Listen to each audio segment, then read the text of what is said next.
আমার উপরে কেন হামলা করলো? আমরা হামলা করে দেখেছি, এই গজব কার্ডে প্রতিটা দিয়ে দেখেছি। আমাকে আজকে হত্যা করে সবার ক্ষেত্রে মামলা হবে। আমি তো এই দল আমি এই দল আপনারা বিএনপি লোকের মাধ্যমে করতে চান পারেন, বলতে চাই তাদেরকে দেখেন বিএনপি ক্ষমতা না আসছে, বিএনপি লোকের পাওয়ার বেড়ে গেছে। আজকে বিএনপি লোক ক্ষমতা না পেয়ে বিএনপি মাধ্যম শুরু করছে। আপনি বলে বিএনপি কর্মীদের কথা বলেছিলাম, আমি জীবনে একটা মামলা করেছিলাম, সবাই জানেন রোল কবিরের বিরুদ্ধে। সেই মামলাটা করেছিল আমাদের ডিপি হারন, আমাদেরকে চেপে ফেলে আমাদের করলো যে একটা লোক কেন কোন জায়গাতে মামলা করলো, আজকে মামলা করে যায়নি। আজকে বিএনপি লোক আমার উপর কি হার মাধ্যমে ভিডিও দেখবেন। বিএনপি আজকে ক্ষমতা আসছে, আজকে আমাদের তো এত পাওয়ার ট্রান্সফার করলো। বিএনপি ক্ষমতা কাছে মানুষ করেন জগৎ বিরোধী, আজকে তার প্রমাণ দেখেন। বিএনপি লোককে মারতে মারে দেন, আপনি তারা মারলেন না, মারেন মারে ফালবেন।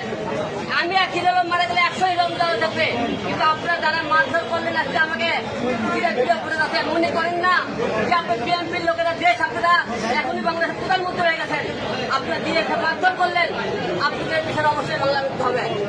এর আগে মনে করতে আপনাকে সরকার ক্ষমতা যারা মারধর করলে একদিন বাঁচবেন, একদিন বাঁচবেন। আমি আগে হিরোলম মারা দেবো, কিন্তু জীবনে অন্যের কাছে বরদাস্ত করবো না। যারা দেখেন আপনারা আমাদের মাঠে ঘুরতে দেখেন, বিএনপির লোকেরা আজকে আমার উপরে হামলা করেছে।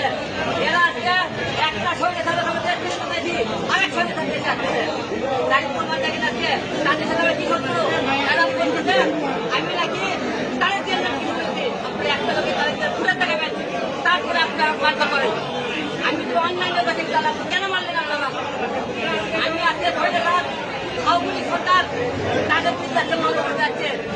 আমি যদি মনে করেন আওয়ামী লীগের লোক হইতাম, বিএনপির লোকের কথা বললাম, তাহলে আমি আজকে তাদের বিরুদ্ধে মামলা করতে আসলাম না। আজকে মামলা করতে আসছে তাদের নামে নির্বাচন কমিশনার হাবিবুল ইসলাম আঙুলের নামে, আমার প্রতিদ্বন্দ্বী ছিল তানসিন রহমান তার বিরুদ্ধে, এবং রানা এই দুটো মোট নামে মামলা করেছে। ওরা আজকে কি করলো? আমি কি বিএনপি লোকের মামলা করে আছে? আমি বিএনপির ওপর আমাদের লোকেরা যারা হামলা করেছে তাদেরকে প্রতিরোধ করতেছে, আর আপনারা আমার মারধর করলেন। তাতে কি বোঝা যাইতেছে? আপনার দেশ ক্ষমতার তারপরে আজকে এরকম কাপড় দেখাইতেছেন। দেশ ক্ষমতা আপনাদের হাতে থাকলে আপনারা কি করবেন? তাই আজকে সারা বাংলাদেশ এই জনতা সারা বিশ্বের কাছে প্রশ্ন থাকলো যে আজকে বিএনপি লোককে আপনার ক্ষমতা না মারধর করলো, অন্যায় অত্যাচার করলো, এক দেশের সারা বাংলাদেশের উপরে ম্যাচ দিয়ে গেলাম।